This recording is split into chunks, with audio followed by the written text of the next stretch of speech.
So guys আজকে গিয়েছিলাম দার্জিলিং এ ঘুরতে। আর দার্জিলিং এ এত বড় বড় লিচুর গাছ কি আর বলবো। আর কি চলো ভিডিওটাকে শুরু থেকে শুরু করি। লাস্ট থেকে প্রথম অবধি ভিডিওটা না দেখলে কিছুই বুঝতে পারবে না। আজকে ঘুম থেকে উঠতে আমার অনেকটাই দেরি হয়ে গেছে। লেট করে ঘুম থেকে উঠলাম বলে সেটা বড় কথা না। হয়তো তোমরা সবাই জানো বেশি লেট করে উঠলে মা আমাকে ভাত খেতে দেবে না। মা আমাকে যেদিন ভাত খেতে দেয় না সেদিন চলে আসি আমি পুরি খেতে। হালকা করে পুরি খেয়ে সোজা চলে আসলাম বাড়িতে। তারপর মা বললো তোর তো এখন কোনো কাজ নেই, মাঠে গিয়ে একটু তো ধানগুলো ঘাটতে পারিস। মা তুমি তো আমাকে বিয়ে দিতে পারো, তাহলে তোমাকে আর আমাকে কোনো কাজ করতে হবে না, সম্পূর্ণ কাজ তোমার বৌমাই করে দেবে। হারামজাদা, তুই যদি আমাকে আরেকবার বিয়ের কথা বলিস না তোকে ত্যায্যপুত্র করে দেবো।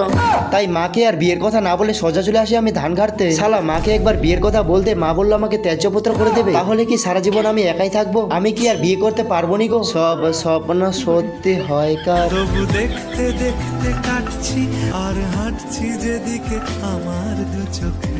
গাইজ ধান ঘাটা কমপ্লিট করে চলে আসলাম বাড়িতে। তারপর মায়ের হাত পা ধরে বললাম মা আমাকে ভাত খেতে দাও, আমার খুবই খিদা পেয়েছে। অনেকক্ষণ ধরে মাকে বলার পর মা আমাকে ভাত খেতে দিল, তাও আবার উটের মাংস দিয়ে। উটের মাংস দিয়ে আমি ভাতটাকে সাটিয়ে দিলাম। শালা খাচ্ছে তো আলু ভাজা ডাল আর বলছে উটের মাংস দিয়ে ভাত খাচ্ছি।